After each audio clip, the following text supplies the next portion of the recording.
Oke, baik. Selamat, pagi semuanya, siang. Di sini dari kelompok 5 ingin presentasi mengenai International Human Resource Management and Culture, dan saya sendiri Nurzian Saskia, beserta teman-teman saya nantinya yang akan melanjutkan presentasi. Mohon maaf sebelumnya tidak bisa on cam karena keterbatasan sinyal. Oke, boleh di-next.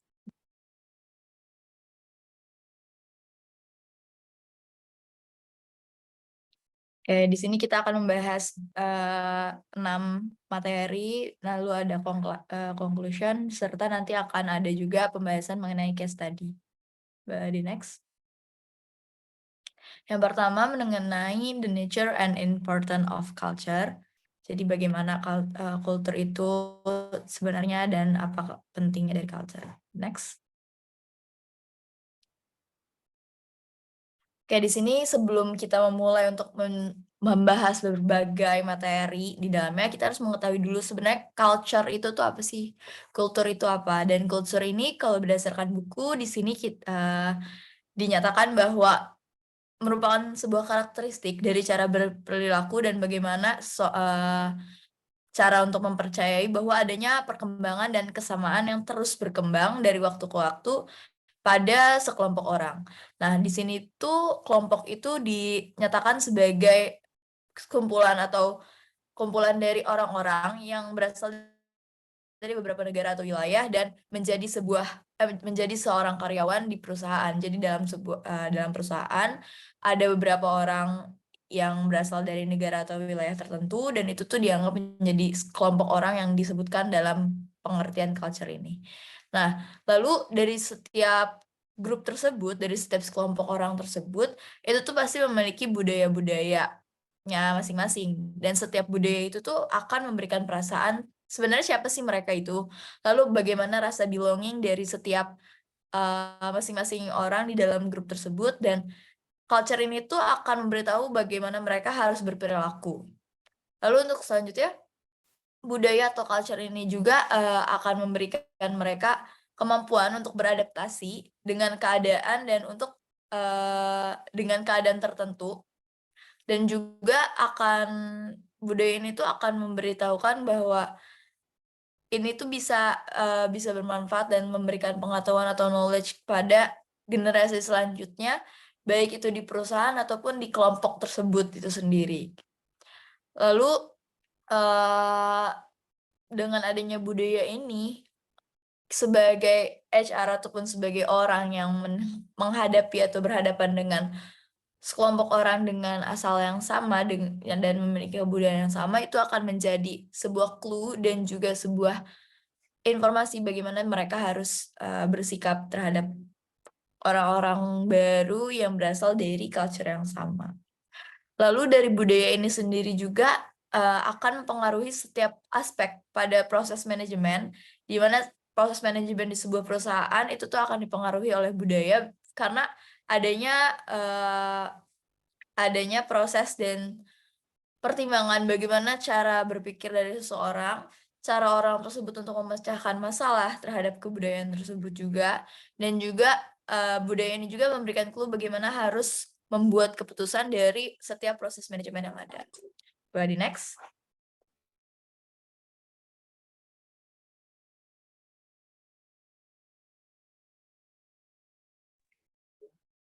Oke, selanjutnya mungkin kita akan memahami culture atau budaya sebagai layers of meaning.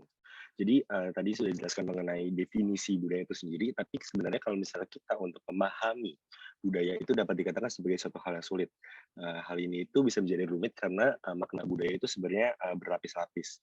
Jadi ada banyak hal yang mudah diamati tentang budaya suatu negara, wilayah, atau perusahaan yang cukup jelas kelihatan perbedaannya dengan budaya dari negara atau wilayah dan perusahaan lainnya. Tapi di samping itu ada juga beberapa hal dari budaya itu yang sebenarnya tidak semudah itu untuk kita amati dan kita tentunya membutuhkan pemahaman yang lebih mendalam. Jadi di sini ada yang namanya The Three Layers of Culture model. Ini menyajikan cara untuk memahami budaya dengan setiap lapisannya itu yang bergerak dari luar ke dalam. Jadi semakin ke dalam itu mewakili nilai dan asumsi yang semakin terlihat oleh kita. Jadi untuk layers yang pertama ya ini ada surface or explicit culture, itu adalah di bagian layer yang paling luar.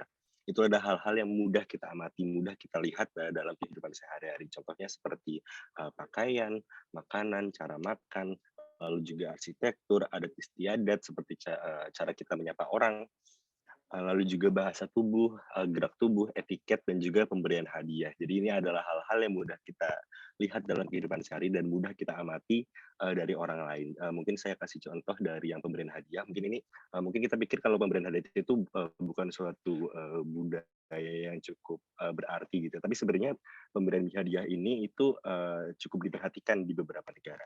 Contohnya misalnya orang Perancis itu menghindari pemberian hadiah pada pertemuan bisnis untuk pertama kalinya. Tapi di sisi lain orang Jepang malah kebalikannya. Orang Jepang itu justru malah membawa hadiah kecil. Udah umum bagi mereka untuk membawa bingkisan saat melakukan kunjungan awal ke klien mereka. Lalu juga ada contohnya orang Amerika itu seringkali membuka hadiahnya langsung ketika diberikan oleh orang yang untuk mereka bisa melihat apa sih hadiahnya dan juga langsung berterima kasih di tempat. Tapi orang Jepang itu justru budaya mereka itu menunggu sampai ketika pemberinya tidak ada di hadapan mereka, lalu mereka baru membuka hadiah tersebut. Lalu ini pemberian hadiah ini juga merupakan hal-hal dari budaya yang bisa kita lihat dan bisa kita amati sendiri dengan mudah.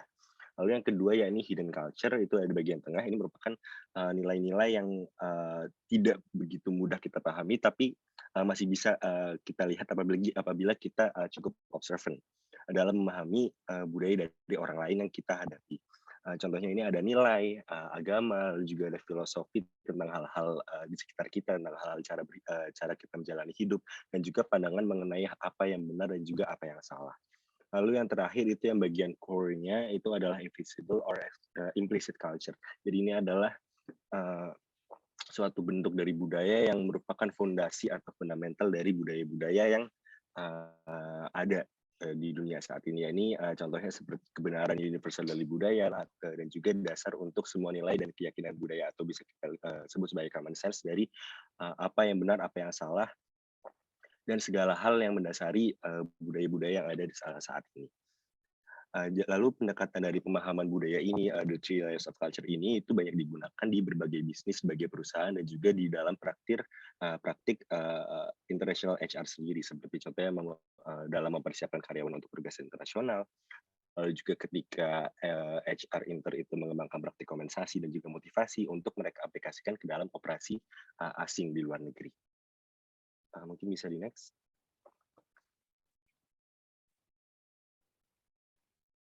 Lalu selanjutnya ya ini development of cross cultural competence. Ini suatu proses yang akan dilalui ketika seseorang itu berusaha mengembangkan kemampuan mereka untuk bisa bekerja dengan baik dalam lingkungan dengan budaya yang berbeda dengan budaya yang mereka miliki sebelumnya.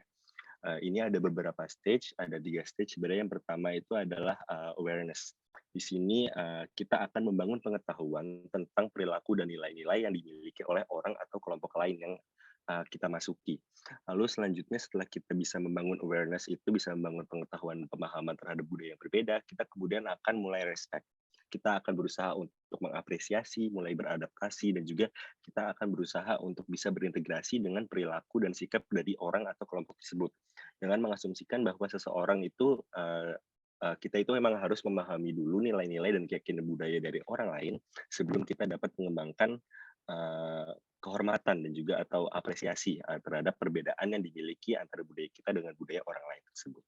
Lalu setelah kita bisa membangun respect, kemudian kita akan bisa rekonsiliasi. Jadi ini stage terakhir di mana kita akan bergerak menuju rekonsiliasi dan juga kita mulai integrate dengan budaya dari negara dan juga organisasi yang berbeda. Lalu setiap stage ini tentunya membutuhkan banyak hal untuk bisa meningkatkan kompetensi transkultural kita. Jadi setiap stage itu akan membutuhkan kemajuan dari education atau pendidikan dasar, bisa juga dalam bentuk training atau pelatihan tentang budaya mereka sendiri dan juga budaya orang lain. Dan pemahaman ini akan didapatkan melalui banyak experiences, banyak pengalaman yang membuat kita itu harus berhadapan langsung dengan budaya tersebut. Kemudian kita akan merenungkan, kita akan reflect, dan kita akan mengembangkan openness atau keterbukaan terhadap perbedaan budaya tersebut. Dan akhirnya kita akan mencari kesediaan untuk mendapatkan feedback atau umpan balik tentang nilai-nilai dan perilaku kita sendiri dalam kaitannya dengan budaya asing yang akan kita pelajari. Selanjutnya mungkin bisa dijelaskan oleh rekan saya.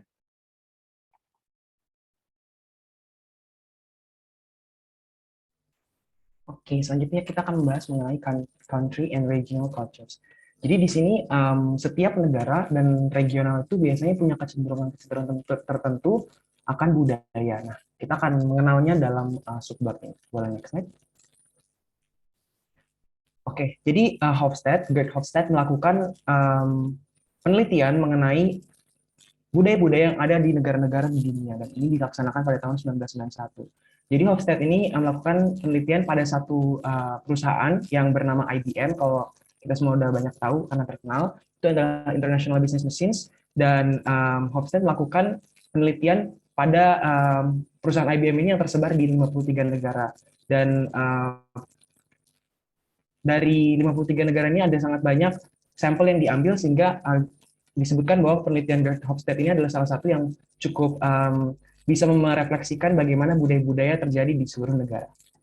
Oke, jadi penelitian Gerd Hofstede ini berfokus mengidentifikasi perbedaan antar negara dan kesamaan regional berdasarkan serangkaian faktor atau dimensi yang berhubungan dengan pekerjaan.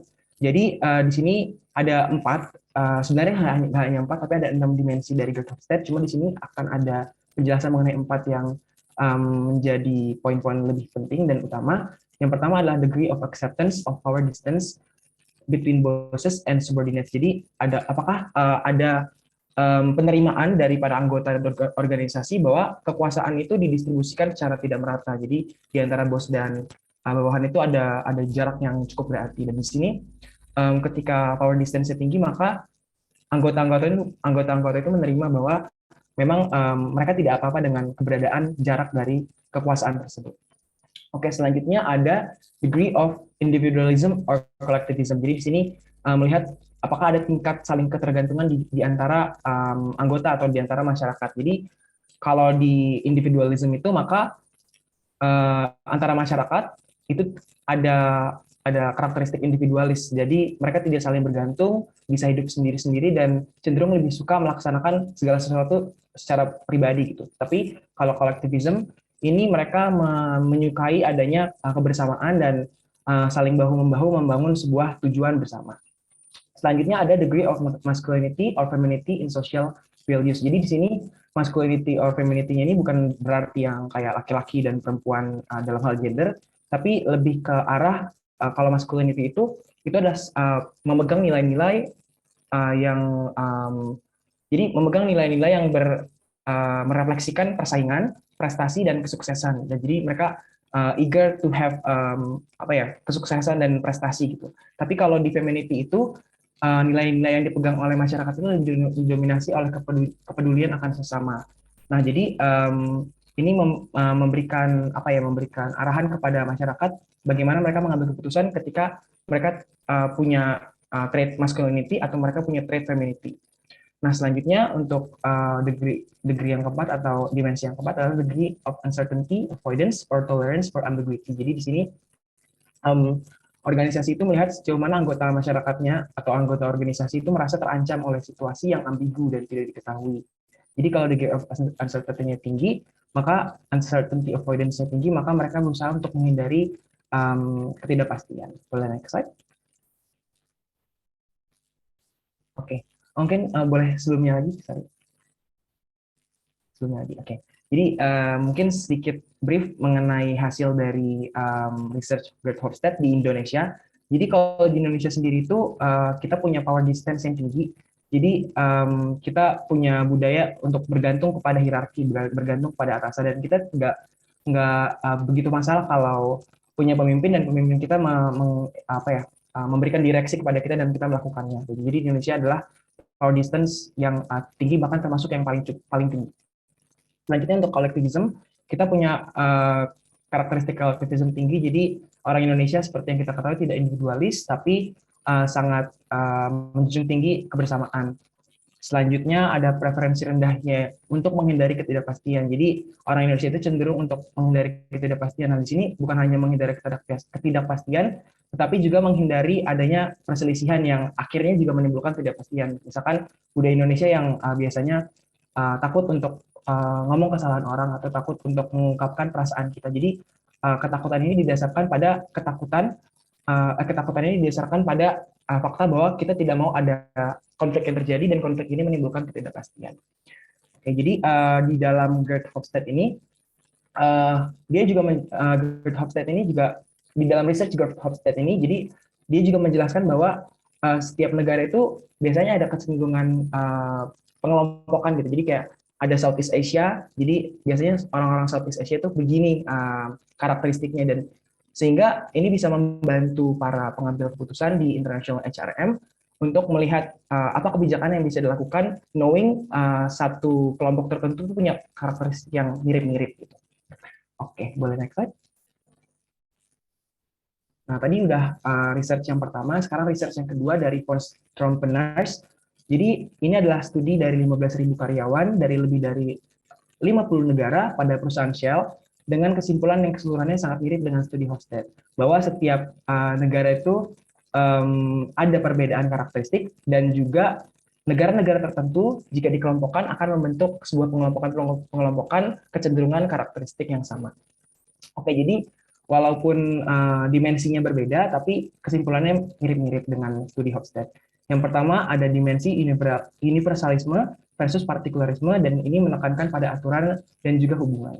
Selanjutnya ada collectivism and individualism. Jadi di sini mirip-mirip sama yang sebelumnya, apakah mereka cenderung lebih suka bersama atau individualis dalam hal pekerjaan dan hubungan di antara masyarakat.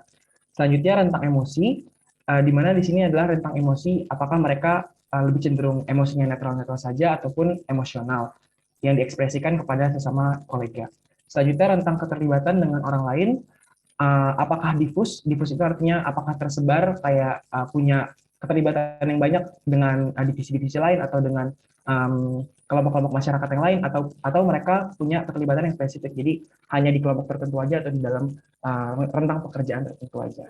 Selanjutnya ada dasar status menurut orang lain, apakah status mereka ditentukan oleh prestasi, memang pencapaian, atau anggapan mereka akan diri mereka sendiri. Nah, 5 orientasi nilai dari Post Trompeners ini sangat mempengaruhi bagaimana kita atau masyarakat di negara-negara itu melakukan pengambilan keputusan bisnis, dan bagaimana kita bisa mengelola bisnis kita, dan itu sangat-sangat diverse di antara negara dan ditentukan berdasarkan dimensi yang mereka pegang atau karakteristik yang mereka pegang. Dan ini juga memandu keyakinan dan tindakan masyarakat di sepanjang hidupnya. Oke, jadi kesimpulan dari 2 research ini adalah ada kecenderungan pengelompokan antara karakteristik-karakteristik yang ada di berbagai negara, meskipun pada dasarnya setiap negara punya karakteristik yang berbeda, dan itu disebabkan oleh latar belakang, budaya, dan ritual-ritual yang dilaksanakan di berbagai negara. Dan kesimpulan yang kedua adalah di suatu organisasi itu nggak harus parent company-nya atau parent country-nya itu sama sistem organisasinya dengan subsidiaries-nya. Misalkan sebuah perusahaan punya sistem organisasi tertentu, terus dia punya subsidiaries yang tersebar di berbagai negara. Nah, subsidiaries yang berada di berbagai negara ini nggak harus sistem organisasinya, culture-nya sama dengan parent company-nya. Jadi perusahaan ini perlu melihat apakah mereka perlu melakukan penyesuaian terhadap culture-culture tertentu dengan mengetahui bahwa setiap negara punya perbedaan masing-masing. Sekian dari saya, terima kasih.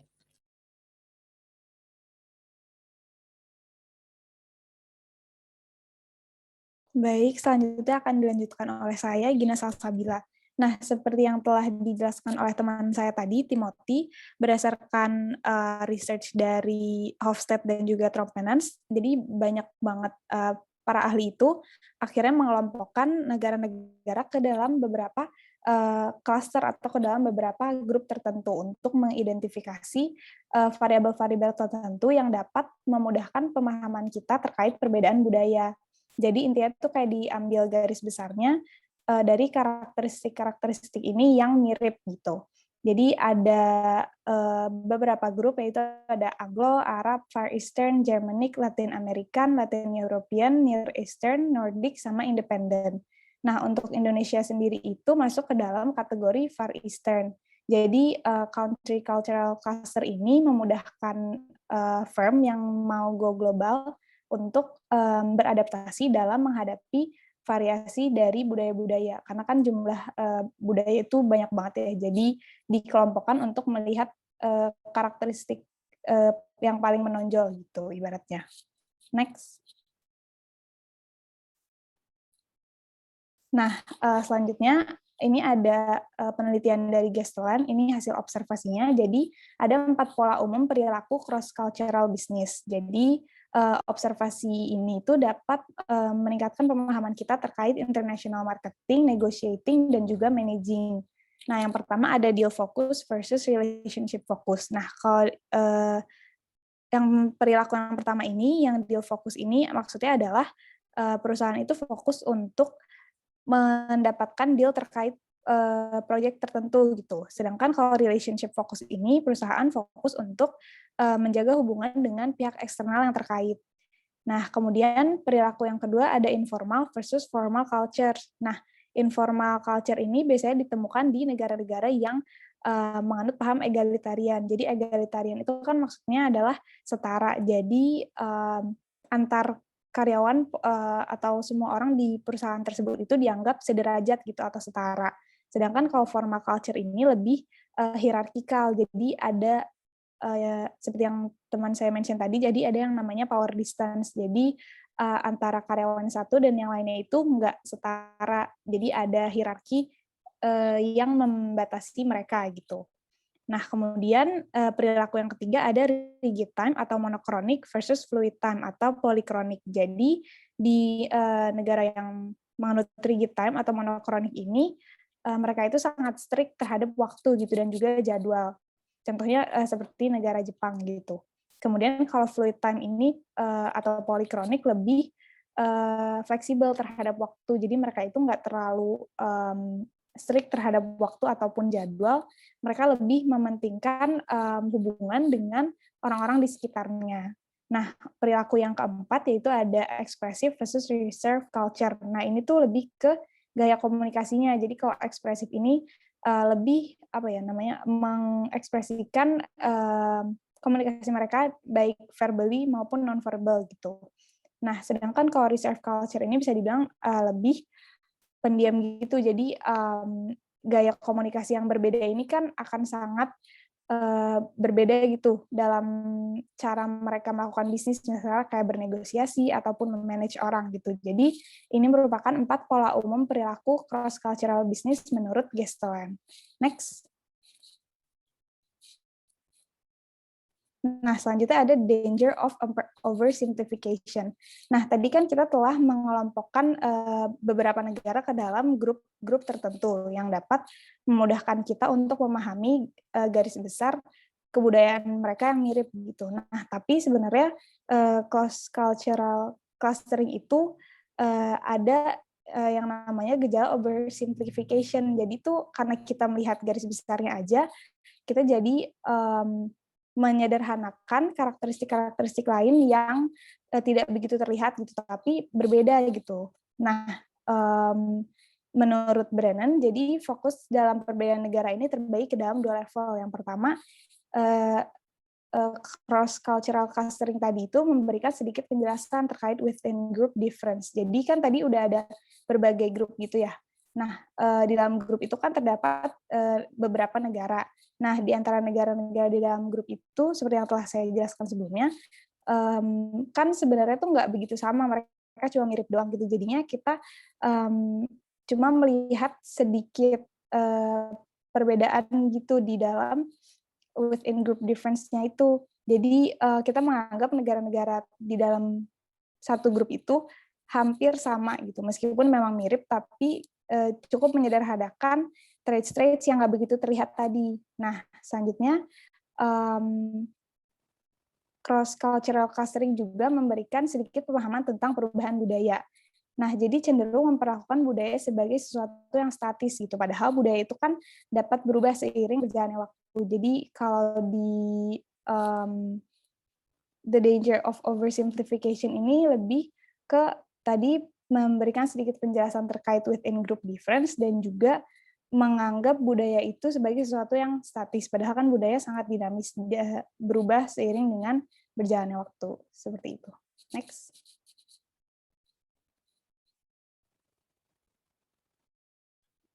Nah, selanjutnya kita akan membahas mengenai country culture versus MNNA. Next.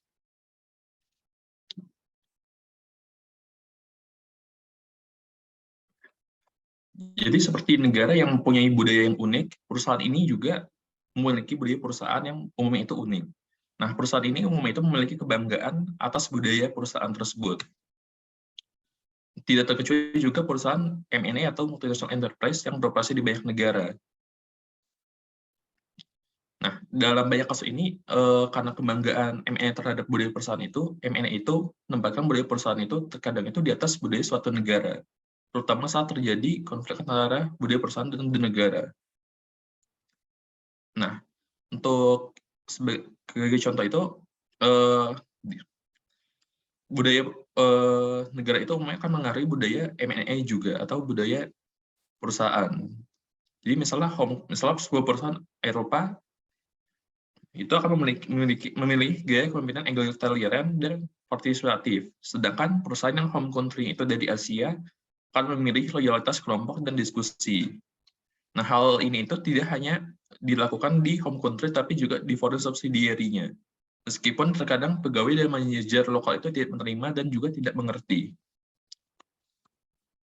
Next. Contohnya ini, untuk kasus ini, ada perusahaan elektronik rumah tangga asal Cina, yaitu Midea, membuka pabriknya di Amerika Serikat. Nah, Midea ini membawa praktik dari Cina, di mana karyawan yang... Sebentar ya, maaf.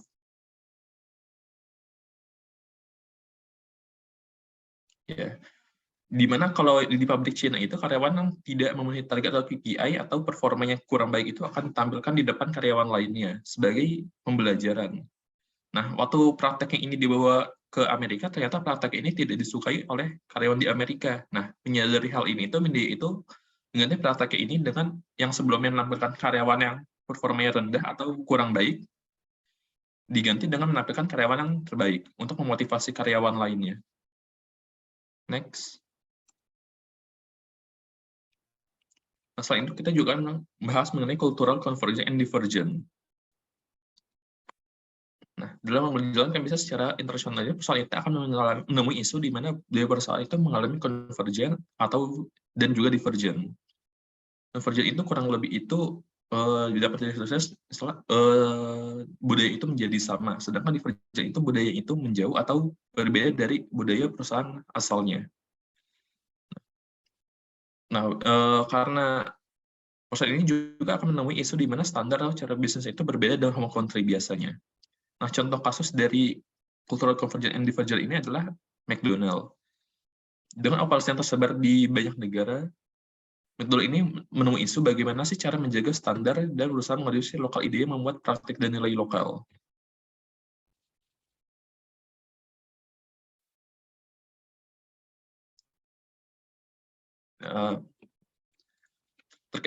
Terkadang juga, terkadang perusahaan itu jika menemui suatu negara, terkadang bisa saja kan budaya itu nggak cocok, tapi dia juga tetap perlu mempertahankan. Nah, itu biasanya itu yang menjadi masalah di sana. Next.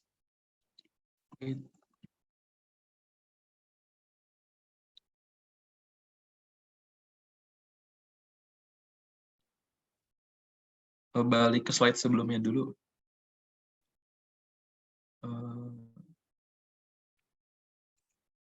Nah, selanjutnya kita akan membahas mengenai IHRM Research atau penelitian International Human Resource Management.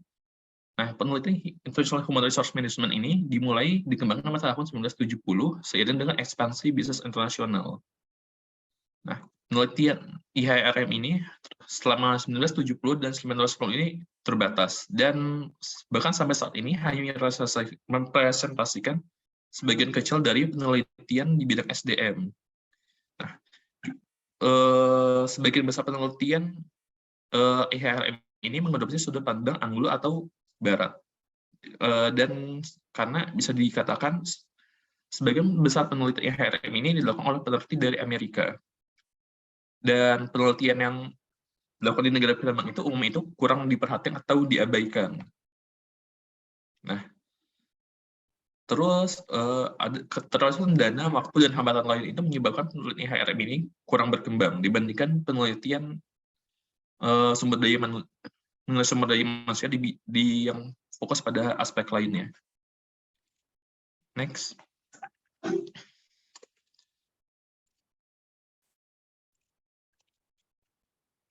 Ada beberapa hal yang menjadi frustasi para peneliti di IHRM ya, terutama Human Resource Management. Pertama itu adalah inkonsisten definisi yang tidak konsisten atau juga samar mengenai suatu istilah. Seperti misalnya contohnya itu mengenai kultur. Yang dari satu ahli ke ahli lain itu memiliki deskripsi yang berbeda. Dan tidak ada, bisa dikatakan tidak ada deskripsi yang universal. Terus juga terkadang itu peneliti juga akan menemui bahwa terjadi translasi istilah penting yang tidak akurat, sehingga ini itu menyebabkan hasil penelitian itu tidak valid atau tidak baik. Terus juga ada kesulitan mendapatkan sampel of research subject yang representatif atau setara. Ini disebabkan itu sangat susah untuk mengisolasi variabel dari variable of interest di kultur yang berbeda. Terus juga ada kesulitan untuk mengisolasi perbedaan budaya versus mengidentifikasi karakteristik budaya.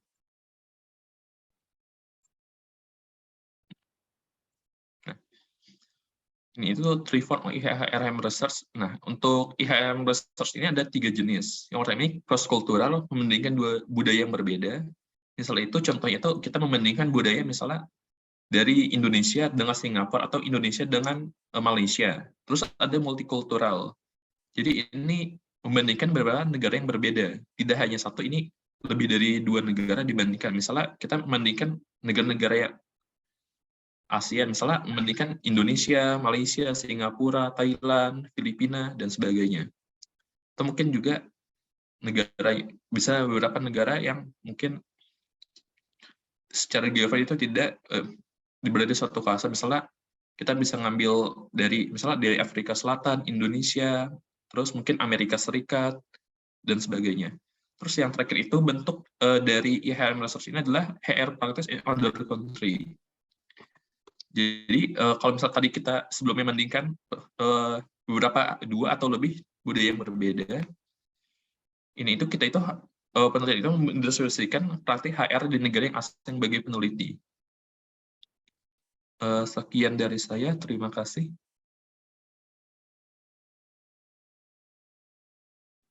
Oke, berikutnya saya Salva akan menjelaskan the specific case of employee surveys. Nah, salah satu fungsi penelitian IHRM itu adalah untuk membantu perusahaan mengevaluasi praktik IHRM mereka. Nah, salah satu metode umum yang digunakan untuk penelitian internal itu adalah survei karyawan. Nah, meskipun survei ini relatif sederhana dalam desain penelitian, tetapi survei ini masih dipengaruhi oleh beberapa masalah, misalnya kayak terjemahan dan kesetaraan item, tinjauan serikat pekerja, terus juga lamanya waktu untuk melola, terus pedoman atau sikap privasi, metode administrasi, dan juga kesulitan dalam bekerja dengan tim multinasional, dan juga pengumpulan data dari berbagai negara yang bisa menyebabkan masalah. Next.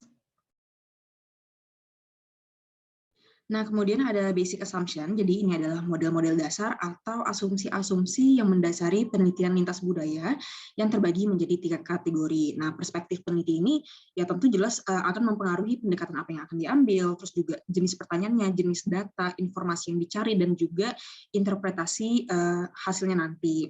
Nah, di sini ada 3. Yang pertama itu ada universal. Jadi seorang peneliti dengan asumsi universalis ini memiliki sikap bahwa ada beberapa karakteristik budaya universal. Jadi tugas penelitiannya itu untuk mengidentifikasi mereka dan juga menunjukkan bahwa praktik manajemen dan SDM itu akan berhasil di mana aja. Kemudian yang kedua itu ada situasional. Nah, seorang peneliti dengan perspektif ini menyatakan bahwa ada praktik manajerial yang berbeda untuk situasi yang berbeda. Jadi tugasnya itu mengidentifikasi situasi budaya di mana praktik SDM atau manajemen itu berbeda, atau praktik mana yang berbeda berdasarkan variabel budayanya. Dan yang terakhir itu ada konvergen.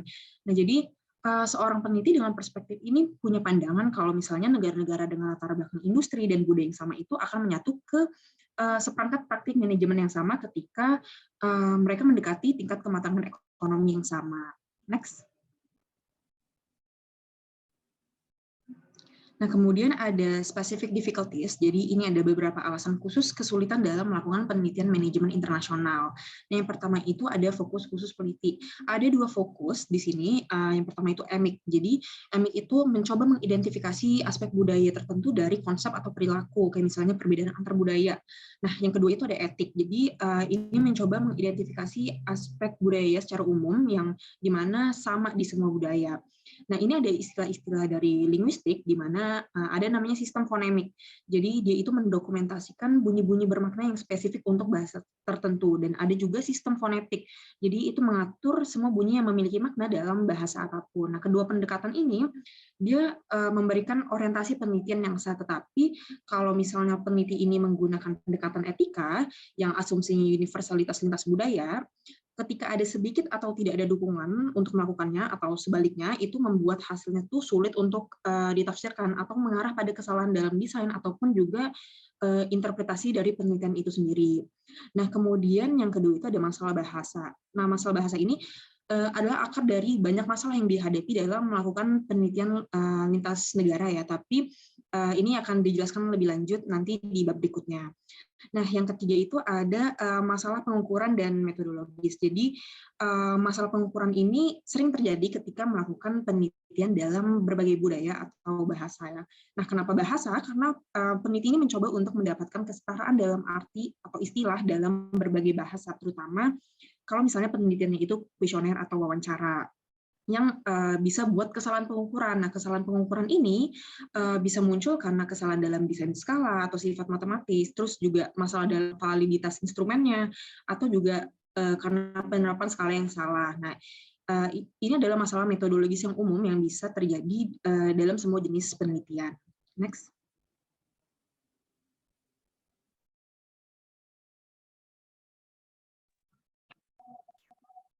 Oke, selanjutnya saya Anton akan melanjutkan presentasinya. Kita akan masuk ke materi equivalence problems in cross-cultural research. Jadi ada 3 bagian di sini. Yang pertama ada metric equivalence, yaitu di mana kita memastikan bahwa sifat psikometrik dari berbagai bentuk instrumen penelitian seperti kuesioner itu diterjemahkan ke dalam bahasa yang berbeda dari bentuk aslinya itu memiliki sifat yang sama dari instrumen penelitian aslinya. Lalu yang kedua ada conceptual equivalence, di mana kita memastikan bahwa tidak hanya kata-kata yang diterjemahkan yang sama, tetapi juga memiliki arti yang sama dalam budaya yang berbeda dan memiliki hasil yang konsisten. Jadi keduanya itu memiliki arti yang sama, bukan hanya tulisan atau kata-katanya aja yang sama. Lalu yang ketiga adalah functional equivalence, di mana kita memastikan bahwa istilah yang digunakan dan terjemahan yang dikembangkan ini dapat dipandang oleh setiap budaya dengan cara yang sama. Lalu kita masuk ke subbab kelima, yaitu research content in international HRM, di mana sebagian besar penelitian dan penulisan international HRM ini yang diterbitkan terkait dengan seleksi dan persiapan ekspatriat ini perlahan lebih banyak minat penelitian ini difokuskan pada tenaga kerja asing lokal dan praktik HRM lainnya di perusahaan global serta dalam operasi asing.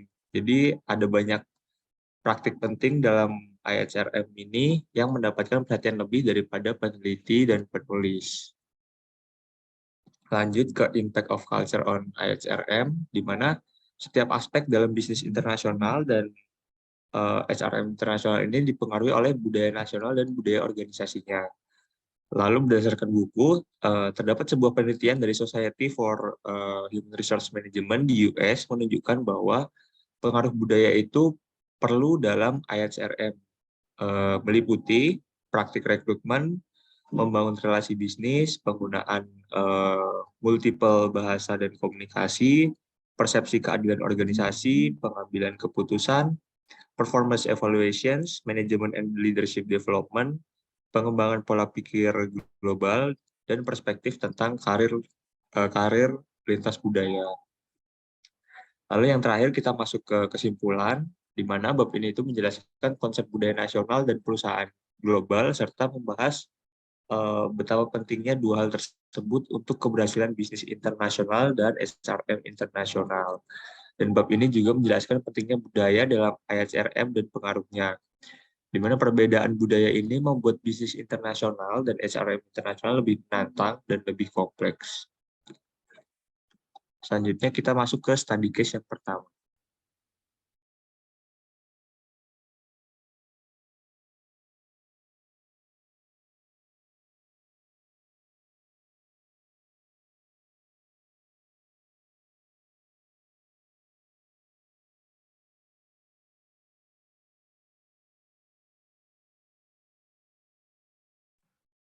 Oke, kelompok 5. Siapa yang presentasi study case? Oke, baru lanjut. Oke, jadi dari untuk study case yang pertama ini ada beberapa data, di mana data ini skala dari intercultural understanding dari setiap negara. Di next, mungkin langsung ke pertanyaannya. Nah, ini untuk soalnya ada skala dari 1 sampai 10, dan di pertanyaan yang pertama ada pertanyaan what differences does country's position on this scale make to that country's ability to conduct international business. Jadi apa yang membedakan dari setiap negara tersebut mempunyai posisi-posisi berbeda berdasarkan skala tersebut yang menyatakan tentang abilitas mereka untuk membangun international business. Nah, di sini dari kelompok kami menjawab bahwa perbedaan posisi ini dibedakan oleh berbagai faktor. Jadi negara tersebut bisa jadi memiliki posisi tersebut karena adanya perbedaan baik dari keterbukaan negara tersebut akan culture atau budaya yang dibawa oleh pekerja dari luar negara tersebut, maupun kemampuan negara tersebut dalam menjalin kerjasama dengan negara lain, sehingga adanya kerjasama yang bisa menjadi media dalam pertukaran budaya serta perizinan yang diperlukan. Lalu selain itu, apabila adanya foreign workers di negara tersebut juga, itu menjadi salah satu faktor yang membuat negara tersebut punya kemampuan yang berbeda dalam membangun international business. Nah, hal-hal tersebut itu tentu mempengaruhi skala yang dimiliki oleh setiap negara, dan juga kemampuan negara tersebut dalam memahami serta mempunyai kompetensi dalam mendefinisikan cross dan juga pengetahuan tentang cross culturalnya. Nah, dan dari skala ini juga dapat dilihat bahwa setiap negara ini tuh masih perlu adanya pengembangan dalam pelatihan untuk memahami culture dari negara lain dan juga culture secara internasional untuk membangun dan juga membentuk international business untuk negara tersebut. Next, lanjut.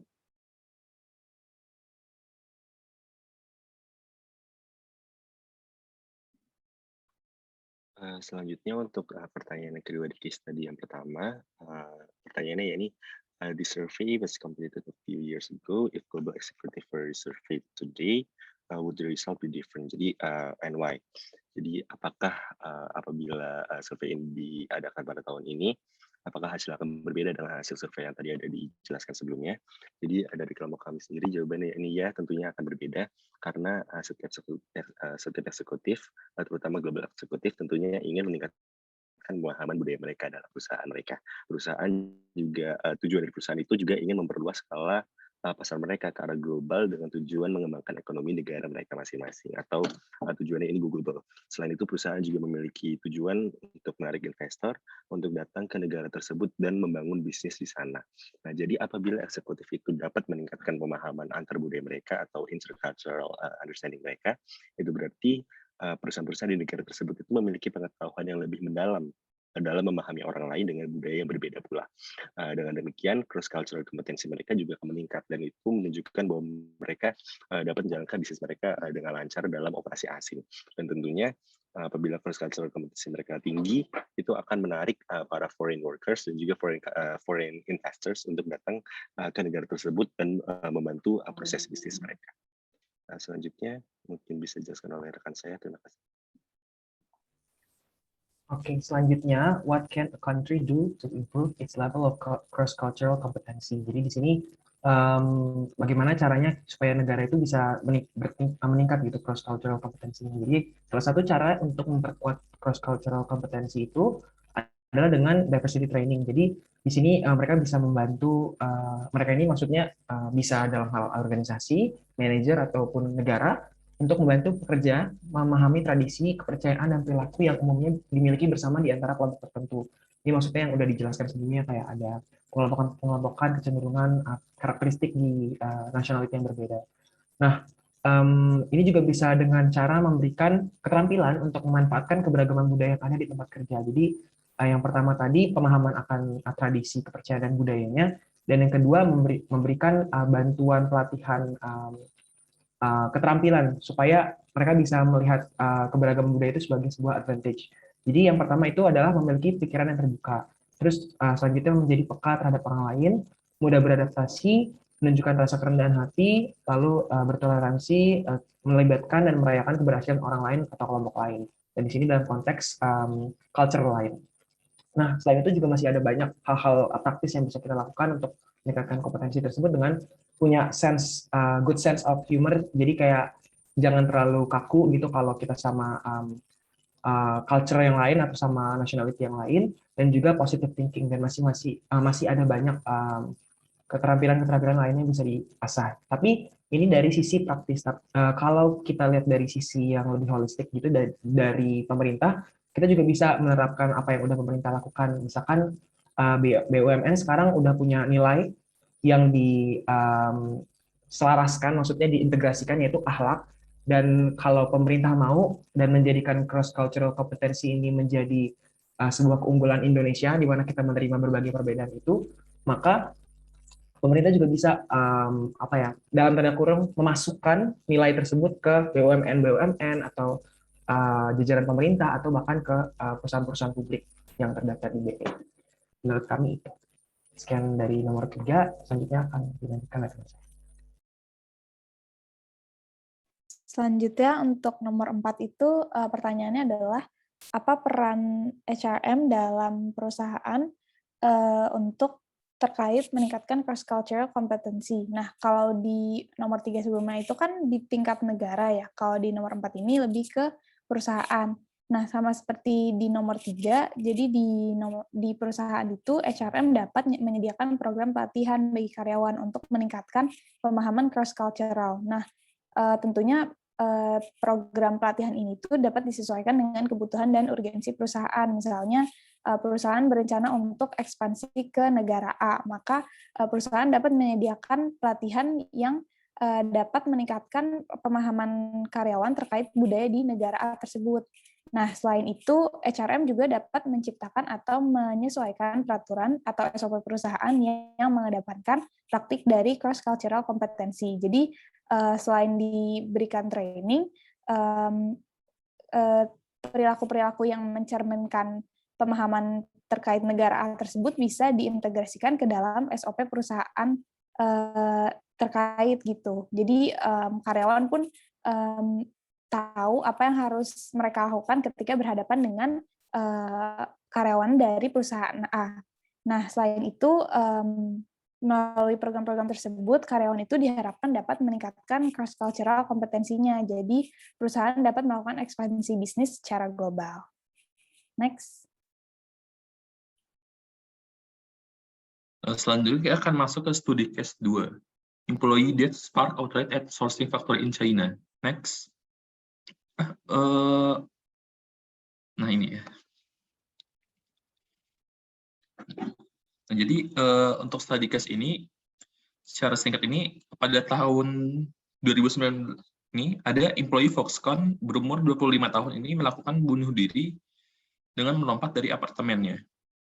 Nah, Mr. Sun atau pekerja yang bunuh diri ini dituduh oleh Foxconn melakukan pencurian karena menghilangkan prototipe dari iPhone yang baru.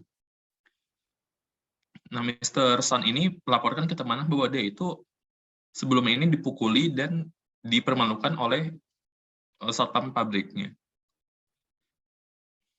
Nah, kasus bunuh diri ini mengundang kritikan terhadap Foxconn dan juga Apple terhadap kondisi pekerjaannya. Next. Nah, pertanyaan pertama ini, why did Mr. Sun commit suicide? Was Mr. Sun reaction to accusation of theft, something that only might be expected in China? Apakah mengapa Mr. Sun bunuh diri? Apakah reaksi Mr. Sun terhadap tuduhan pencurian adalah hal yang dapat diekspektasikan di Cina saja? Nah, sebenarnya tidak hanya di Cina saja. Hal ini juga dapat ditemui di negara lain dengan budaya malu yang sama, misalnya seperti Jepang. Kita tahu kan kalau misalnya di Jepang, waktu zaman Perang Dunia II itu, ketika tentaranya atau militer yang kalah itu akan melakukan harakiri, karena malu kalah perang. Nah, tapi tidak hanya di Cina atau Jepang saja, beberapa negara Asia ini memiliki budaya menjunjung tinggi kehormatan. Nah, ini terlihat di mana biasa itu ketika menyampaikan kritikan itu di Asia ini orang yang kita itu umumnya itu tidak menyampaikan secara terus terang. Misalnya itu mungkin biasa itu secara eksplisit dan sebagainya. Dibandingkan mungkin di negara barat yang kalau misalnya menyampaikan kritikan itu secara langsung tanpa memberikan perasaan. Hal ini biasa itu kita negara-negara Asia menyampaikan kritikan secara eksplisit itu karena biasa itu untuk menjaga kehormatan dan perasaan orang yang menerima kritikan tersebut. Nah, jadi di negara sini pelanggaran kehormatan ini merupakan hal berat. Jadi perilaku Mr. Sun ini bukanlah hal mustahil mengingat budaya Cina ini melindungi kehormatan pribadi, seperti kasus bunuh diri di Jepang. Jadi bisa disimpulkan bahwa Mr. Sun itu bunuh diri itu karena menanggung malu akibat tuduhan pencurian dan apakah kira-kira reaksi yang sama akan di Cina saja jika ada kasus yang sama? Jawaban hal ini juga dapat ditemui di negara lain yang memiliki budaya yang mirip-mirip dengan Cina. Yang menjunjung tinggi kehormatan juga memiliki budaya malu yang sama. Next. Selanjutnya akan dilanjutkan oleh teman saya. Oke, berikutnya pertanyaan nomor 2. Is theft of intellectual property a problem everywhere? Why or why not? Does every culture view the importance of intellectual property in the same way?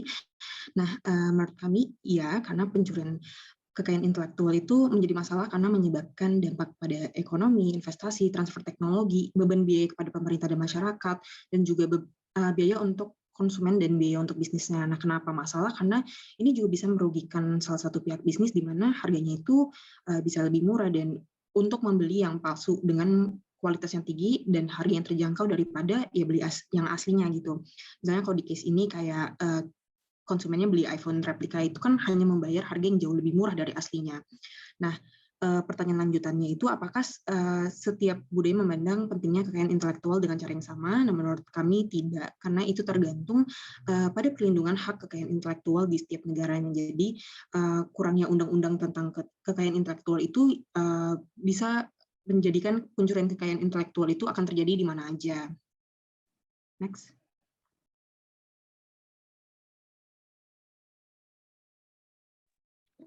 Baik, selanjutnya adalah why is theft of intellectual property such a concern in foreign subcontractors and what can be done to control it. Jadi yang pertama, kekayaan intelektual ini kan merupakan aset perusahaan dan pencurian kekayaan intelektual ini akan merugikan organisasi seperti kehilangan kepercayaan konsumen, pertumbuhan melambat, hingga urusan hukum lainnya. Jadi pencurian kekayaan intelektual ini sama saja dengan pencurian aset perusahaan yang memiliki nilai bagi perusahaan maupun bagi orang lain. Dan untuk mengatasinya, organisasi perlu mengidentifikasi data apa saja yang mereka punya dan letak penyimpanan mereka dan membatasi akses terhadap intellectual property tersebut. Lalu mencari celah keamanan mereka, membuat aturan keamanan mereka, hingga melakukan edukasi kepada karyawannya terkait intellectual property ini. Ya, sekian presentasi dari kelompok 5. Terima kasih. Oke, terima kasih kelompok 5. Yang selanjutnya kita buka breakout room ya. Tapi kita break dulu 30 menit. Break dulu 30 menit, kemudian kita kembali jam 12.35. Setelah itu kita akan masuk tanya jawab. Silahkan kelompok yang tidak presentasi mempersiapkan 1 pertanyaan dan dikirimkan kepada kelompok 5 untuk didiskusikan. Sebelum istirahat saya alokasikan dulu, saya buka dulu breakout room-nya. Bagi yang belum menuliskan nomor kelompok, silahkan menambahkan di bagian depan untuk memudahkan saya mengassign breakout room. Ini ada yang belum, Reynard, Deborah, dan Diandra, tolong ditambahkan kelompok berapa. Oke.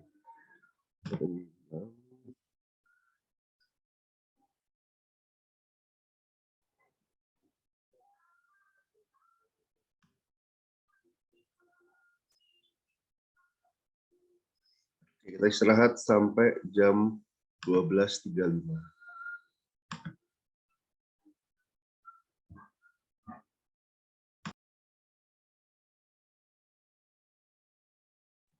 Oke, selamat datang kembali di ruangan utama.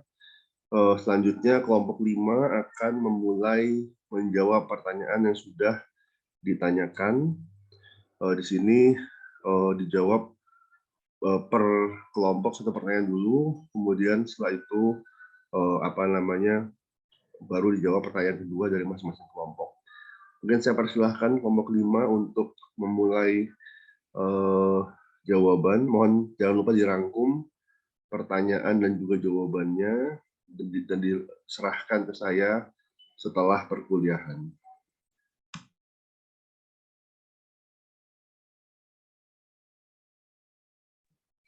Kelompok 5. Baik, Pak. Oke.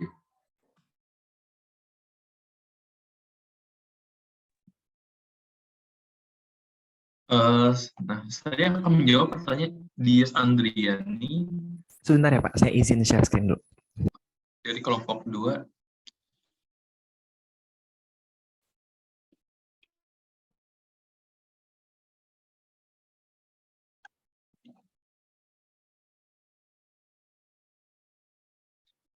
Seringkali implicit culture gagal untuk dipelajari atau diantisipasi sebelum pihak asing menjalankan kaki sendiri di host country. Nah, pertanyaannya, bagaimana cara perusahaan asing untuk menerima dan pada akhirnya beradaptasi pada implicit culture tersebut? Karena terkadang berlawanan dengan cara perilaku warga negara asing. Contohnya, bagaimana tenaga kerja asing yang umumnya cenderung cuek terhadap lingkungan sekitar membiasakan diri untuk saling senyum dan menganggukkan kepala ketika kontak mata seperti mayoritas orang Indonesia.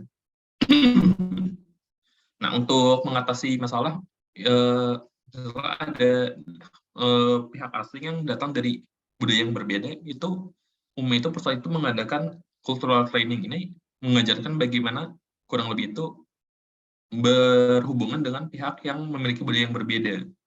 Misalnya seperti cara berkomunikasi dengan budaya yang berbeda, misalnya seorang karyawan yang berasal dari negara low context culture seperti Jerman, diajarkan bagaimana sih komunikasi dengan negara yang high context culture seperti Indonesia atau Jepang, dan juga sebaliknya.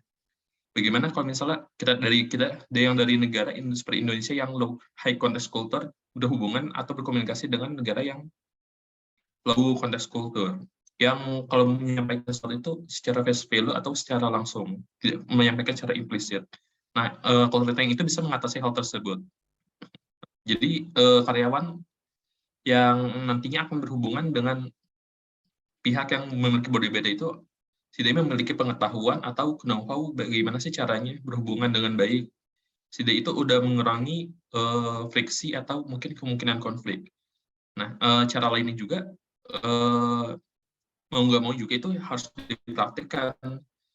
praktek ini mungkin bisa saja dengan menyusun tim dari yang memiliki budaya yang berbeda. Misalnya ada orang yang dari Jerman, misalnya Indonesia, di Jepang, dan sebagainya. Jadi belajar bagaimana sih berhubungan dengan budaya yang berbeda itu tidak hanya secara teori, tapi juga secara praktek. Dan kalau misalnya nanti karyawan tersebut nanti akan ditempatkan ke negara asing, juga dia itu setidaknya sudah memiliki bekal atau pengalaman untuk berhubungan dengan mereka. Dan kalau misalnya untuk bagi kebiasaan itu kan sudah sekian lama dari kecil ya, itu pasti susah ya untuk membiasakan. Jadi ya untuk membiasakan itu, misalnya untuk saling senyum atau sebagainya itu, ya harus lewat praktik secara langsung. Sekian dari saya. Terima kasih. Apakah sudah jelas, Dias Andriani? Oke, gimana Dias? Apa ada pertanyaan lagi? Sudah jelas, Mungkin. sudah cukup. Terima kasih. Oke, mungkin saya mau menambahkan ya, dia memang potensi culture clash dari seorang ekspat itu sangat tinggi, sehingga memang tidak disarankan untuk melakukan pengiriman ekspatriat tanpa persiapan. Jadi yang seperti ini biasanya terjadi yang sulit menerima atau gagal mempelajari e-University culture terjadi karena kurangnya persiapan baik dari ekspatnya sendiri maupun dari perusahaan yang mengirim ekspat. Karena banyak langkah yang bisa dilakukan untuk memperlunak culture clash, misalnya dengan ekspat tadi disuruh homestay dulu dengan keluarga Indonesia misalnya dari Jepang, dari Jerman, kan mungkin ada orang Indonesia yang tinggal di sana, disuruh homestay dulu seminggu, palingnya belajar berinteraksi, atau mungkin homestay di Indonesia. Jadi sebelum terjun ke perusahaan, suruh homestay dulu, merasakan dulu bagaimana tinggal bersama keluarga Indonesia misalnya ya, atau memang dicari orang ekspatriat yang pernah punya pengalaman tinggal di Indonesia. Jadi yang seperti ini sudah lebih mudah untuk beradaptasi dibandingkan yang sama sekali belum punya pengalaman, kemudian tanpa persiapan langsung dicemplungkan ke dalam ke budaya yang baru, pasti akan terjadi culture clash. Jadi ada konflik, ada perbedaan budaya yang menimbulkan konflik, sehingga menimbulkan kadang-kadang ekspatriatnya atau keluarganya nggak betah. Jadi itu yang dipertimbangkan bukan hanya tenaga kerjanya, bahkan keluarganya pun juga harus dipikirkan agar tidak mengalami culture clash yang terlalu berat. Mungkin itu yang bisa ditambahkan. Terima kasih. Silakan lanjut pertanyaan berikutnya. Terima kasih Pak Imam. Saya akan coba menjawab pertanyaan nomor 2 dari Cinandio. Dari kelompok 3 yang pertanyaannya, terima kasih banyak untuk terima presentasinya. Saya ingin bertanya terkait tentang klasifikasi culture oleh Hofstede, di mana tadi disampaikan ada 4 klasifikasi. Salah satunya degree of masculinity and femininity, dan juga degree of individualism dan collectivism. Saya ingin bertanya dari 2 klasifikasi tersebut, tantangan apa saja yang mungkin terjadi pada perusahaan yang beroperasi baik secara internasional maupun domestik. Ini mungkin sedikit brief. Masculinity itu adalah dimensi di mana karakteristik di mana suatu kelompok itu punya kecenderungan untuk lebih fokus kepada pencapaian, prestasi, dan juga hal-hal yang bisa dicapai gitu. Tapi kalau untuk femininity mereka lebih cenderung merujuk kepada harmonisasi, lalu menciptakan ketenangan, dan pokoknya ada sebuah kesulitan atau kebondingan di antara para masyarakat. Selanjutnya untuk individualism itu tadi ya individualis, dan kolektivisme itu adalah menjunjung tinggi rasa kebersamaan. Nah kalau untuk tantangannya sendiri, jadi mungkin langsung ke contoh aja ya. Jadi masalah yang melibatkan, misalkan ada masalah yang melibatkan moralitas dan juga hal-hal yang berhubungan dengan relasional.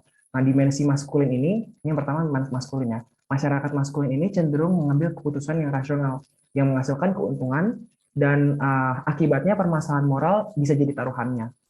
Sedangkan itu tadi yang maskulin. Kalau dari sisi feminim, tantangannya adalah masyarakat feminim itu kan suka untuk menjaga harmoni dan ketenangan hidupnya, ketenangan hidup ya. Jadi kalau misalkan mereka punya masalah, mereka punya kalau mereka punya, bukan masalah sih, mereka punya pandangan terhadap orang lain yang salah, maka mereka itu punya kecenderungan untuk mengabaikan kesalahan orang itu karena takut melukai perasaan dan ingin menjaga harmonisasi gitu. Jadi padahal perubahan yang ada itu misalkan ketika mereka mengingatkan orang lain atau kelompok lain, itu bisa bawa efek positif gitu bagi perusahaan. Jadi yang tadi yang pertama, maskulin itu cenderung terlalu rasional dan terlalu achieving, sedangkan kalau untuk feminim itu terlalu memperoleh ketenangan hidup sehingga cenderung takut untuk membawa perubahan atau mengingatkan orang lain dan bisa melukai perusahaan orang lain. Nah, untuk individualis sama kolektivisme itu contoh tantangannya yang pertama itu kalau untuk individualis itu mereka terlalu terlalu oportunis dan cenderung kurang membangun harmoni, sehingga di dalam suatu kelompok itu biasanya dengan karakteristik individualis itu kelompok itu tidak punya kebersamaan yang kuat hanya dalam pekerjaan profesional aja, sehingga harmoni ini tidak terbentuk, dan kalau harmoni ini tidak terbentuk itu bisa mempengaruhi kinerja proyek-proyek yang dilakukan, di mana biasanya pekerjaan-pekerjaan itu apalagi proyek itu membutuhkan satu chemistry di antara para anggotanya, sedangkan individualis ini mereka berpusat kepada diri sendiri. Nah, kalau untuk kaum kolektivisme, ketergantungan yang ada itu bisa menimbulkan keterhambatan inovasi karena orang-orang yang saling tergantung itu biasanya cenderung mengikuti suara terbanyak for the sake of togetherness gitu. Jadi ini bisa mengurangi inovasi-inovasi yang bisa terbentuk melalui keberanian untuk menyuarakan pendapat dibanding dengan mereka yang individualis. Nah, itu tadi mungkin kalau kita ngelihat dari sisi domestik gitu ya. Tapi kalau kita lihat dari sisi internasional, seperti yang Pak Imam juga sudah sampaikan sebelumnya, perlu diadakan training gitu sama international worker-nya. Mereka harus diberikan penyuluhan terlebih dahulu. Kira-kira negara di mana mereka akan dikirim ini punya karakteristik kecenderungan yang mana? Apakah mereka feminim, atau apakah mereka maskulin atau individualis atau kolektivis? Jadi mereka bisa menyesuaikan diri, tidak terjadi perbenturan budaya karena biasanya yang datang yang menyesuaikan. Jadi ketika mereka datang ke negara tertentu, ya mereka menyesuaikan sehingga bisa ada kesinambungan antara mereka yang datang dan mereka yang sudah ada di negara tersebut. Mungkin tantangannya itu yang bisa saya sampaikan. Apakah sudah menjawab, Kinan? Sudah menjawab, Timothy. Terima kasih atas jawabannya. Oke. Mungkin sedikit saya tambahkan ya tentang maskulin dan feminin tadi betul. Tapi salah satu atribut yang mungkin belum disebutkan adalah pada masculine culture itu gender role, peran gender, perbedaan peran gender itu sangat tajam. Jadi misalnya yang laki-laki perannya di luar rumah, yang perempuan di dalam rumah, misalnya seperti itu. Jadi pembagian tugas dan pembagian peran antara pria dan wanita itu sangat tajam di budaya feminin, sehingga konflik ketika misalnya ada mungkin ada orang yang melawan konsepsi gender, misalnya bapak rumah tangga misalnya, seperti itu menjadi sebuah tabu. Sedangkan budaya yang feminin itu memang betul harmoni dan tidak ada perbedaan yang tajam dari gender role. Jadi baik pria dan wanita sama-sama mengurus anak, sama-sama bisa memasak, mengurus rumah tangga. Jadi tidak ada perbedaan peran yang terlalu tajam antara pria dan wanita. Mungkin itu sedikit tambahan terkait dengan maskulin versus feminin berdasarkan Hofstede. Oke, mungkin silakan lanjut pertanyaan berikutnya. Oke, berikutnya ada pertanyaan dari Nur Cahyo Adi dari kelompok 1. Itu bertanya, seperti yang kita ketahui bahwa banyak hal yang dapat mempengaruhi cultural change dan cultural evolution yang merupakan hal yang tidak dapat dihindari. Apa usaha yang dapat dilakukan oleh perusahaan terutama IHRM agar tetap dapat berjalan dengan baik seiring dengan adanya cultural change? Nah, berdasarkan analisis dari Gallup, itu ada 5 pendorong agar IHRM ini dapat berjalan baik seiring dengan perubahan budaya. Nah, ini harus didukung dari kepemimpinan dan komunikasi, nilai dan ritualnya, praktik dan kebijakan sumber daya manusianya, tim dan struktur kerja, dan juga kinerjanya. Dan di sini pemimpin SDM itu bertanggung jawab untuk menginspirasi perilaku dan keyakinan karyawan untuk mewujudkan pencapaian kinerja dari budaya yang berkembang. Nah, pendorongnya ini dimulai dari pemimpin SDM yang menjadi peran penting dalam cultural change karena itu bisa mengangkat solusi analitik tenaga kerja yang dihubungkan dengan data SDM-nya, terus juga mencapai perubahan yang berkelanjutan melalui solusi budaya yang komprehensif dan juga analitik prediktif untuk memahami bagaimana organisasi praktik yang baik dalam mengintegrasikan data ke dalam budaya yang seiring berganti. Apakah sudah menjawab, Nur Cahyo?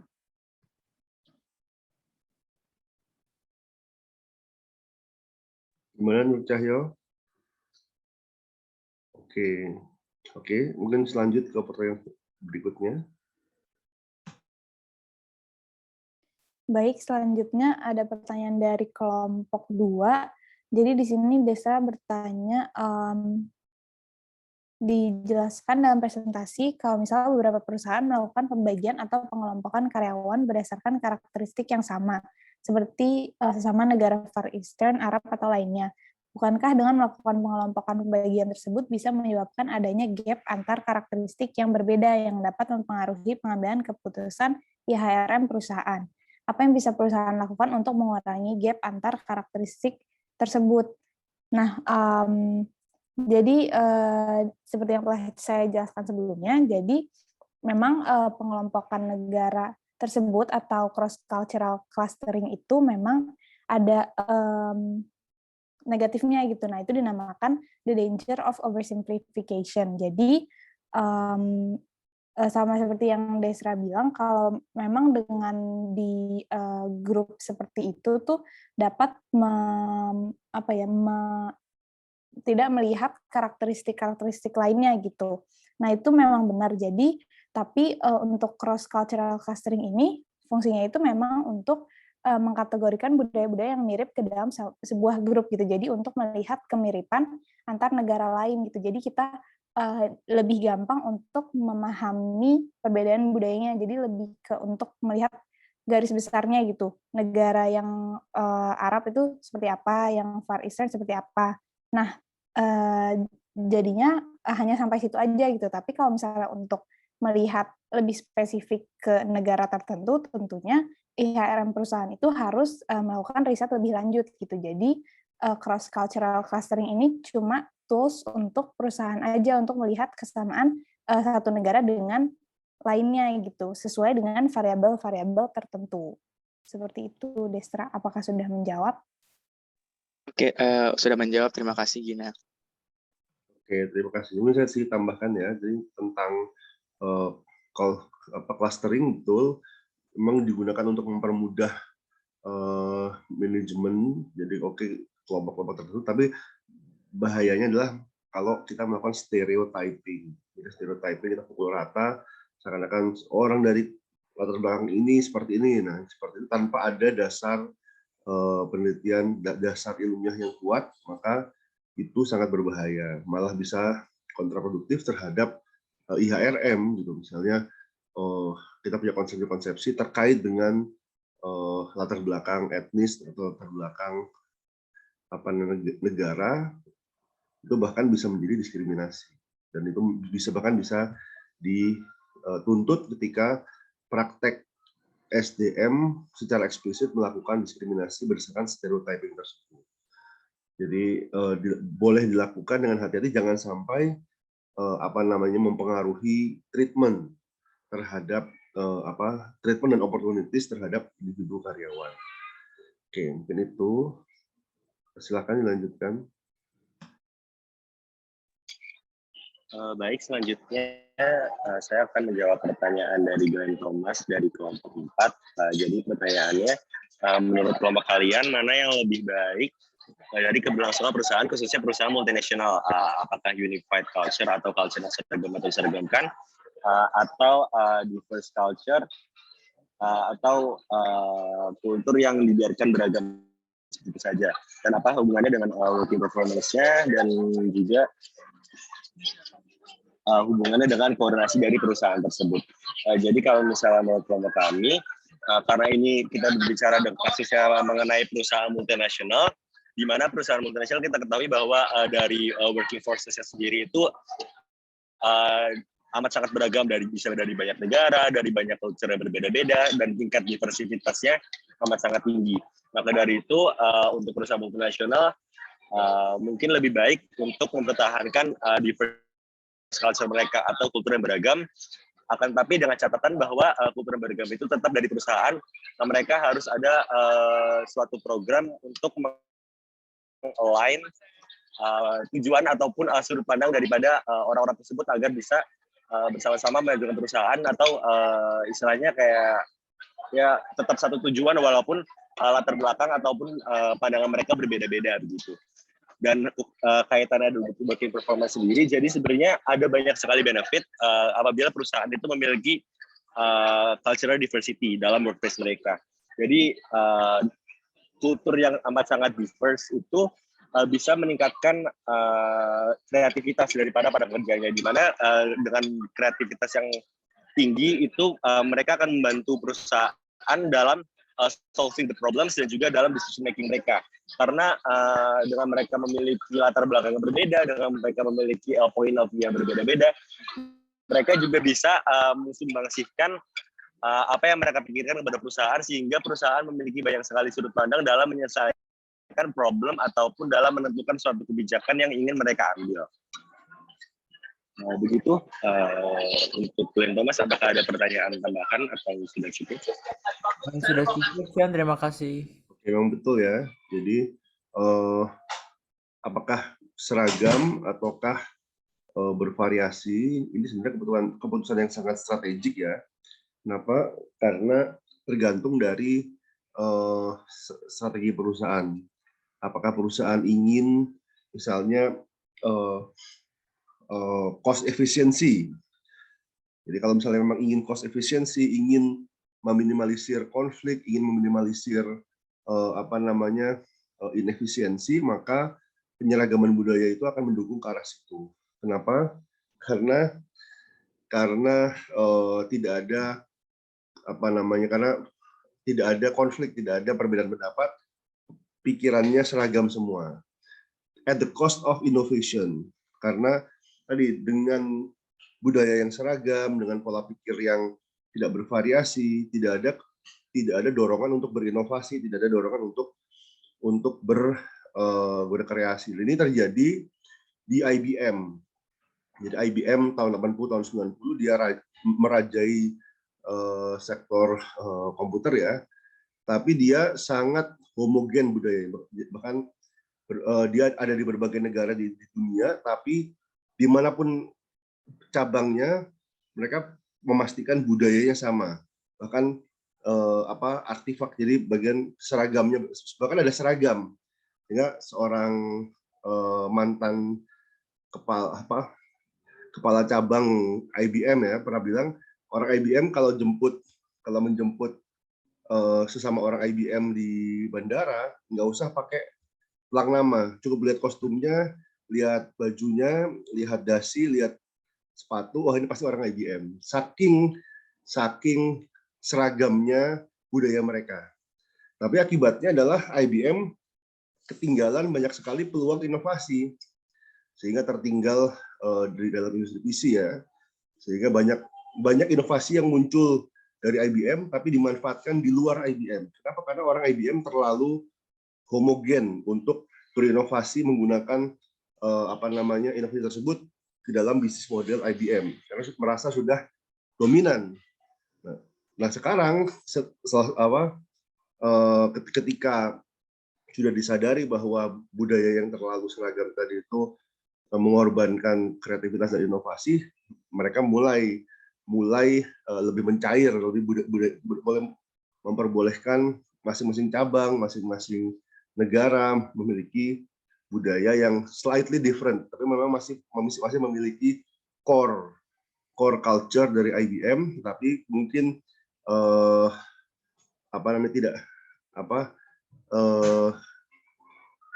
peripheral culture-nya, jadi budaya yang lapisan terluarnya mungkin bisa disesuaikan, tapi intinya masih inti budaya IBM. Oke, mungkin itu dari tambahan dari saya. Mungkin selanjutnya silahkan kelompok 5.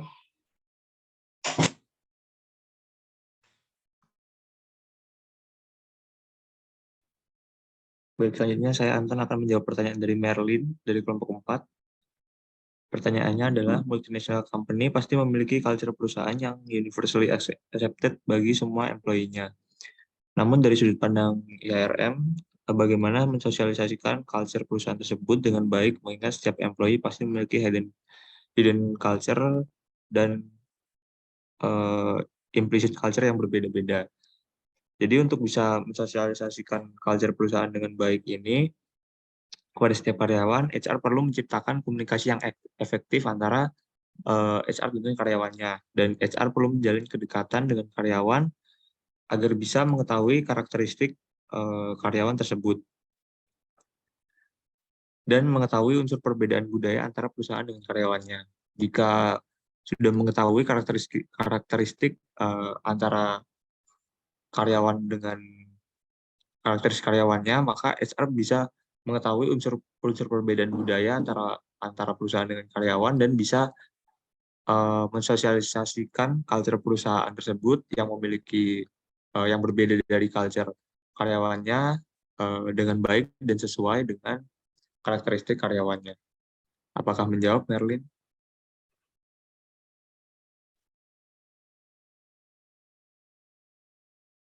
Ya, bagaimana Merlin? Apakah sudah jelas?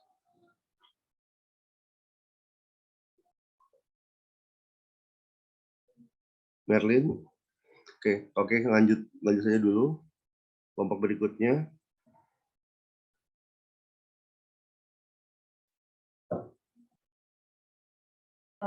Oke, baik, saya akan mencoba menjawab dari pertanyaan dari Safina Dita dari kelompok 6.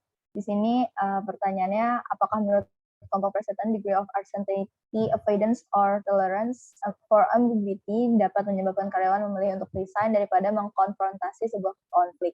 Mengingat presenter menyinggung tingkat uncertainty avoidance yang tinggi juga dapat menunjukkan pekerja yang cenderung menghindari konflik di tempat kerja. Jadi emang untuk dari setelah kami lihat bahwa jawabannya itu sangat mungkin dan sangat dapat menyebabkan resign, karena banyak dari pekerja juga mereka akan memilih untuk tidak berkonflik untuk lebih lanjut, tidak mengurusi untuk lebih lanjut mengenai konflik-konflik yang ada di tempat kerja mereka, sehingga mereka memilih untuk daripada terlibat lebih jauh, jadi lebih baik saya untuk resign aja gitu, sesuai dengan emang karena mereka banyaknya menghindari adanya ketidakpastian dan banyak hal-hal dan dampak lainnya jika mereka terlibat. Apakah menjawab, Dita? Sudah, terima kasih. Oke, Baik, terima kasih. Oke, terima kasih. Silakan lanjut pertanyaan berikutnya.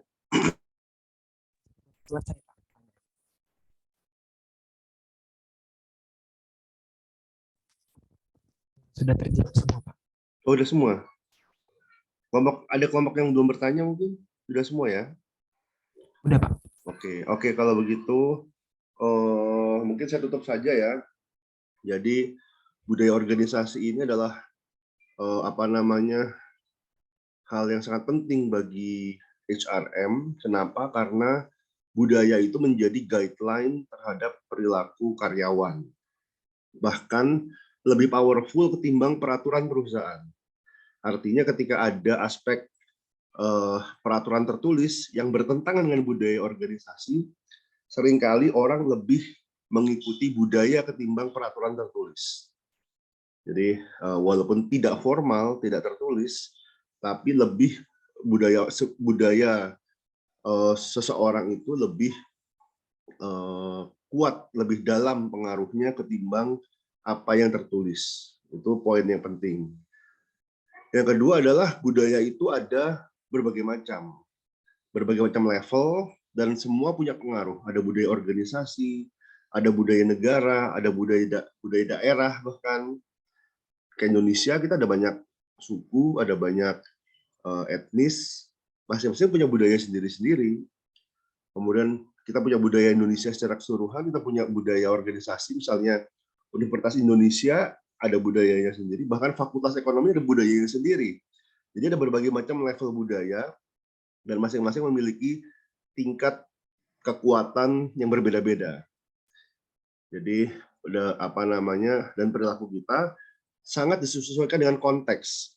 Artinya ketika kita sedang di UI, sedang di kampus itu ya, maka yang lebih dominan adalah budaya kampus, budaya organisasi tempat kita belajar. Tapi kalau kita sedang katakanlah ada di sebuah acara adat, misalnya kita ada diundang di acara pernikahan atau acara pemakaman misalnya yang kental nuansa adatnya, maka budaya adat menjadi dominan. Ketika kita mengikuti sebuah acara keagamaan misalnya, maka budaya dari agama tersebut menjadi. Jadi budaya itu sangat tergantung dengan konteks. Nah, permasalahan terjadi ketika ada clash antar budaya. Jadi misalnya orang yang memiliki budaya katakanlah egaliter ya, power distance rendah, bertemu dengan orang yang memiliki budaya power distance tinggi, maka di situ terjadi clash. Nah, biasanya yang diambil, ketika terjadi clash itu, maka ada beberapa yang terjadi. Yang pertama adalah jadi ada akulturasi, ada asimilasi, atau lagi itu adalah akulturasi, asimilasi, adopsi. Jadi bisa jadi salah satu merubah budayanya. Oke, kita ikut. Atau bisa jadi ada akulturasi, ada penggabungan antar dua budaya. Jadi nanti hasilnya budaya yang berbeda lagi. Itu sangat mungkin terjadi. Tapi biasanya yang dominan adalah budaya lokalnya. Jadi katakanlah lebih mudah orang dari budaya luar masuk ke sebuah budaya baru, kemudian orang tersebut merubah budayanya atau menyesuaikan diri dengan budaya lokal. Itu lebih mudah terjadi ketimbang sebaliknya, ketimbang ada orang dari luar masuk kemudian merubah budaya organisasi, itu lebih sulit. Tapi dimungkinkan jika ada mandat gitu ya, ada mandat. Misalnya kita ada sebuah organisasi yang membutuhkan perubahan budaya, perlu ada shakedown, kemudian ada orang dari luar didatangkan secara khusus untuk memperbaiki atau merubah budaya. Tapi sekali lagi itu tidak mudah. Nah, apalagi kalau budayanya antar negara, dan sehingga ketika ada interaksi antar budaya itu kita harus hati-hati. Dan kadang-kadang mungkin yang sering saya pernah dengar, ini bukan dari saya pernah dengar, budaya itu seperti kentut. Seperti kentut. Maksudnya kenapa? Kadang-kadang kita sudah begitu nyaman dengan bau kentut kita sendiri, kita nggak mencium baunya. Kita nggak mencium bau kentut kita sendiri karena sudah terbiasa dengan bau kentut tersebut. Tapi orang lain yang belum pernah mencium bau kentut kita terganggu gitu. Jadi, kurang lebih seperti itu. Jadi ketika ada orang yang budayanya berbeda dengan budaya kita, dia merasa terganggu. Kalau budayanya sama-sama saja, nggak merasa ada budaya. Tapi ketika terdapat perbedaan, sesuatu yang nggak biasa, maka ada merasa terganggu. Ini orang kok senyum, banyak senyum, padahal karena senyum itu di beberapa negara malah dianggap sebagai sesuatu yang nggak baik. Misalnya di Rusia, misalnya orang Rusia, setahu saya senyum itu tanda tidak serius. Jadi di suasana formal kita bahkan nggak boleh senyum. Kalau senyum bisa seakan-akan kita nggak serius. Sedangkan orang Indonesia mungkin kita cenderung relatif murah senyum di berbagai situasi, kita mudah tersenyum. Jadi itu tadi seperti kentut gitu ya. Kalau sudah biasa nggak berasa, tapi kalau ketika ada yang sesuatu yang nggak biasa, maka menjadi terganggu. Mungkin itu yang bisa saya sampaikan, saya tambahkan terkait dengan budaya organisasi. Intinya sangat penting, mempengaruhi perilaku seseorang secara tidak sadar, di bawah sadar. Tetapi ketika terjadi benturan, ketika terjadi perbedaan budaya, maka menimbulkan benturan yang bisa berdampak besar. baik bagi orang yang pendatang maupun bagi host country-nya. Terutama ketika orang yang misalnya ekspatriat langsung ditaruh di posisi atas sebagai pimpinan misalnya. Kemudian memiliki perbedaan budaya yang signifikan dengan bawahannya tanpa ada pelatihan budaya yang matang, sangat mungkin terjadi penolakan, bahkan mungkin bisa sampai ada konflik, mungkin banyak yang resign dan seterusnya karena ketidaksesuaian antar pola budaya. Oke, itu saja dari saya. Mungkin kelompok 4 dan 5 setelah ini mohon mengirimkan slide PPT dan juga rangkuman pertanyaannya ke email saya. Nanti setelah itu akan saya unggah ke Emas 2. Dan tadi untuk UTS kita offline ya, UTS-nya offline. Kemudian akan diambil pertanyaannya, saya ambil dari pertanyaan-pertanyaan yang mingguan. Saya pilih yang bagus. Nanti saya pilih yang bagus dari pertanyaan ini. Jadi kalau salah satu yang harus dipelajari adalah summary tadi, jangan sampai tidak dipelajari. Mungkin itu dari saya, dan juga ada forum ya di Emas 2, ada video dan ada forum. Silahkan aktif berpartisipasi di forum tersebut, karena juga akan saya nilai sebagai partisipasi selain dari partisipasi tanya jawab di perkuliahan. Mungkin itu saja. Oh ya, atau lagi kita minggu ini kan sudah online, moga-moga minggu depan kita bisa kembali offline. Karena harusnya minggu ini online, minggu depan harusnya minggu ini offline, minggu depan online. Tapi sekarang saya kurang sehat, maka saya pindah. Saya minggu ini online, minggu depan insya Allah moga-moga bisa offline. Mungkin itu saja. Terima kasih banyak. Selamat siang. Assalamualaikum warahmatullahi wabarakatuh. Waalaikumsalam. Terima kasih, Pak. Terima kasih, Pak. Baik, Edith.